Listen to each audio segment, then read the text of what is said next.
Las redes sociales, eh, desde Instagram en adelante, son pura estética.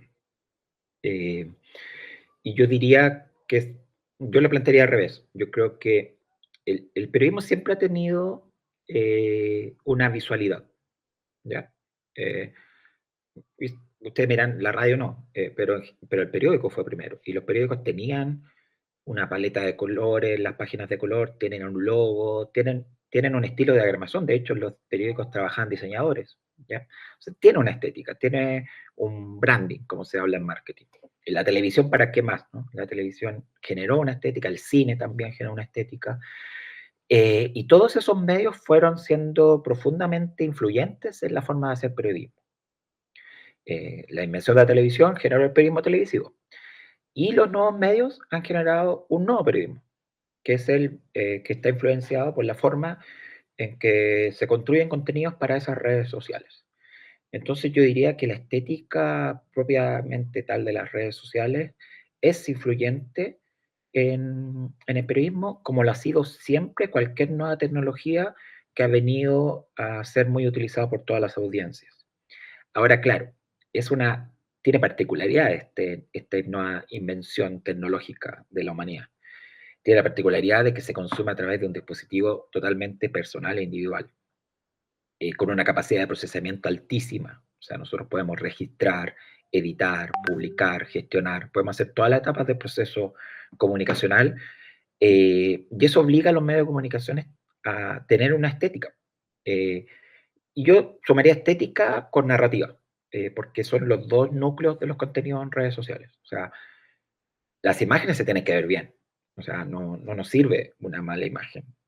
Pero también vemos que en el periodismo hoy en día como que también ya no está esa rigidez del periodista hablando, que veíamos, no sé, en los años 80, 90, que era muy formal, ¿no? Y era una voz impostada, como hablando muy bien, muy moduladamente todo. Hoy en día vemos que en general hay como una narrativa y una estética, cortes rápidos en las noticias, como corte directo, sin tantas transiciones, que le da dinamismo.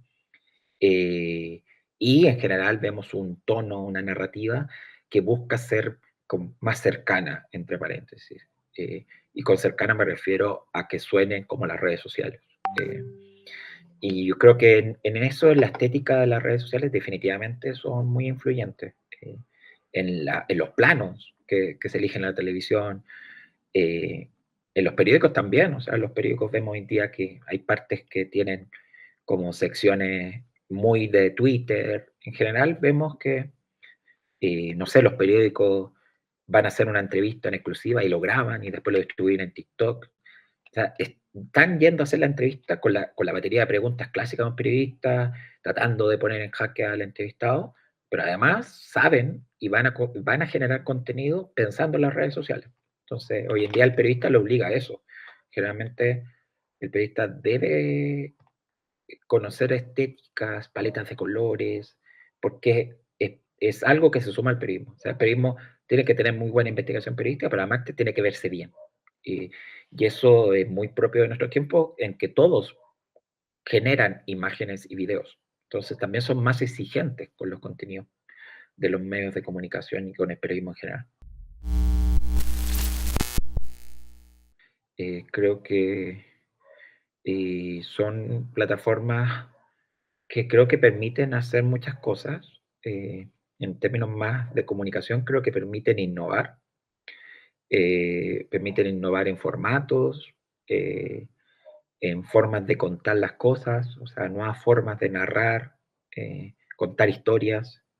Creo que para el periodismo es muy clave, pero siento que todavía falta mucho por avanzar en términos como de algo que se llama alfabetización mediática. Creo que falta en varios sentidos, porque depende también de un eslabón que tú no mencionaste, pero que para mí es relevante, que es la familia, o el entorno de la persona.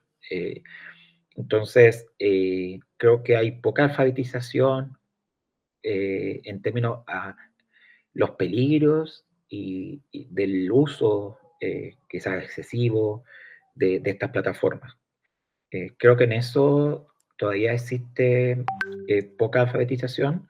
Siento que los colegios lo intentan, pero también los colegios es difícil, ¿no? Para un profesor, porque tiene que, es parte de un montón del currículum, entonces creo que tiene que ser, y creo que los medios de comunicación tienen responsabilidad en el sentido de ser rigurosos. Yo creo que los periodistas deben tener eso.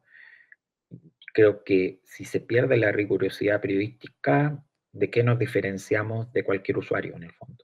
Yo creo que el rigor periodístico, responsabilidad mediática, y cada vez que hay ausencia de ese rigor periodístico, también se está afectando al ecosistema informativo. Eh, y vemos ahí harto clickbait, vemos hartas cosas que uno entiende por qué se hacen, eh, porque los medios de comunicación necesitan de las redes sociales para generar tráfico a sus sitios web, pero, hasta dónde el límite, hasta dónde lo llevas y hasta dónde se pierde el rigor. Y creo que llevarlo demasiado al extremo va a perder el rigor, y en el fondo lo que está pasando es que muchos dicen, ¿para qué voy a recurrir a los medios si en realidad voy a la fuente directa? Porque la fuente directa pues, probablemente tenga una cuenta en esos espacios. No es todo malo lo que pasa ahí para el periodismo. Yo no lo creo al menos. Yo lo veo como una oportunidad. Ahora que todos tengan que estar ahí, yo creo que no. Y creo que hay harto de como no pensar mucho si quiero estar ahí o no, o si tengo algo que decir ahí o no. Como que todos están ahí, me sumo. Yo creo que hay que pensarlo más, pero de que son una oportunidad, totalmente.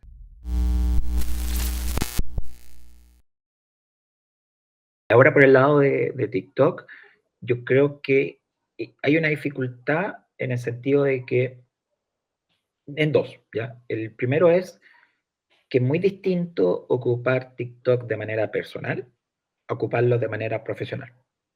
Y yo, por más que las generaciones que le estoy haciendo clase actualmente sean generaciones que nacieron con el teléfono, les cuesta cambiar ese chip.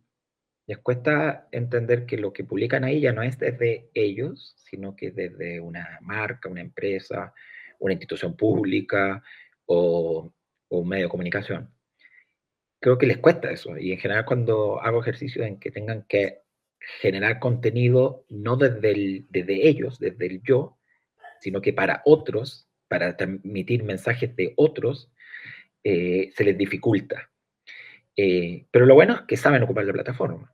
Ahora, construir un contenido que sea pertinente y eso es más difícil, y eso es más estratégico, de cierta manera, como construir estratégicamente una red social. Y lo segundo, diría, con TikTok, es que también ha ido creciendo exponencialmente los que quieren ser creadores de contenido.